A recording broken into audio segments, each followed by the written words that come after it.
যার heart fail করে, heart attack হয়ে যায়, হার্ট ফেল করে, সবাই কেমন আছে, হার্ট ফেল করে সঙ্গে সঙ্গে মারা গেল, আতঙ্কিত হয়ে যায়, আতঙ্কিত হলেই সাথে সাথে মারা যায়। তাই আপনাদের বলবো এসআইআর নিয়ে আতঙ্কিত হবেন না। খয়েরপুরের এই বুথে খবর পেয়েছেন এই মোড়ে বাঘ এসে গিয়েছে, তাহলে এই বাঘের ভয়ে ঘরে ঢুকে গেলেন, বাঘ কিন্তু এখান থেকে যাচ্ছে না। ঘরে ঢুকে বসে থাকলে সংসদ ধর্ম হবে তো? চাষবাস কে করবে আপনি যদি ঘরেই ঢুকে বসে থাকে? তাহলে এই বাঘটাকে কি করতে হবে? এই বাঘটাকে ধরে খাঁচার মধ্যে ঘুরতে হবে। যে এসআইআর নামে আমাদেরকে ভয় দেখানোর চেষ্টা করছে, আমাদের ভোটকে দখল করার চেষ্টা করছে, সেই এসআইআর নামের বাঘকে ধরে আমরা খাঁচার মধ্যে ঘুরবো। এর দায়িত্ব অন্য কেউ নেবে না।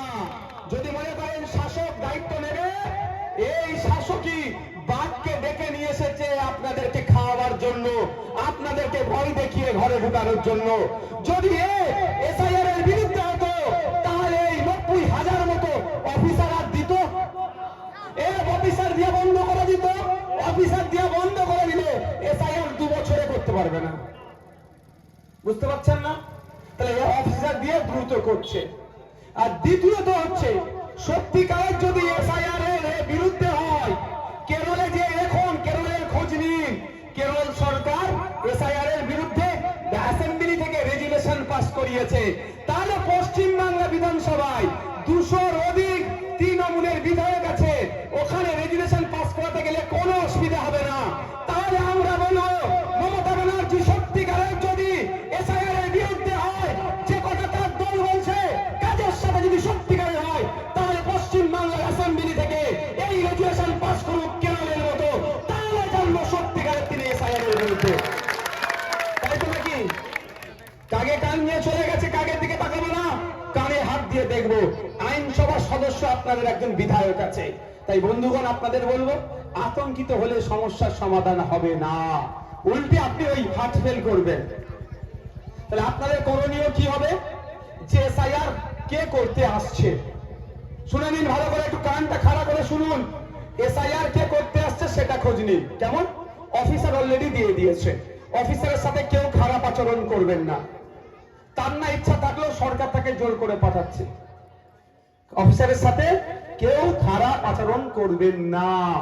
অফিসারটাও আপনার আমার বাড়ির ছেলে মেয়ে, কারো পরিবারের চেয়ে খারাপ আচরণ করবেন না। তবে হ্যাঁ, যখন এসআইআর করতে আসবে সে অফিসারের নাম, ফোন নাম্বার, সে কোন দপ্তরে চাকরি করে তার ডিটেলসটাও আপনারা নিয়ে রাখবেন, এটা ভুলবেন না। আর আপনি যে সত্যিকারের অফিসার, কি কাগজ আছে তার প্রমাণটা দেখান, সেইগুলো কি করবেন, ছবিটা তুলে রাখবেন, বাকি সব সহযোগিতা করবেন। কি আছে এসআইআরটা? আজকের এসআইআর পলিটিক্যাল এসআইআর হচ্ছে, কিন্তু এর ইতিপূর্বে 13 বার ভারতবর্ষে এসআইআর হয়ে গেছে। 2002 সালে আমাদের পশ্চিমবাংলায় এসআইআর হয়েছিল। বাপের বয়সী যারা আছে, কোনো অসুবিধা হয়েছিল? কোনো কেউ আতঙ্কিত হয়েছিল?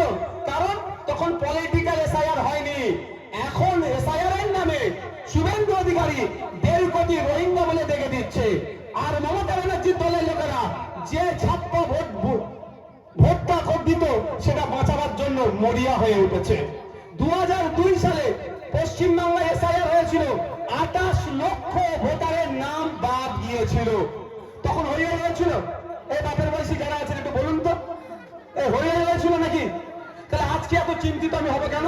আমাকে চিন্তায় ফেলা হচ্ছে রাজনৈতিক এসআইআর এর নামে। তাই বলবো, চোখ কান খুলে রাখুন, অফিসার আসবেন, আপনার যে কাগজপত্র যেগুলো বললাম চেক করার, ছবি তুলে রেখে দেবেন, আর আপনার সব নামগুলো মিলিয়ে নেবেন। যে ডকুমেন্টস এর কথা বলেছে 2000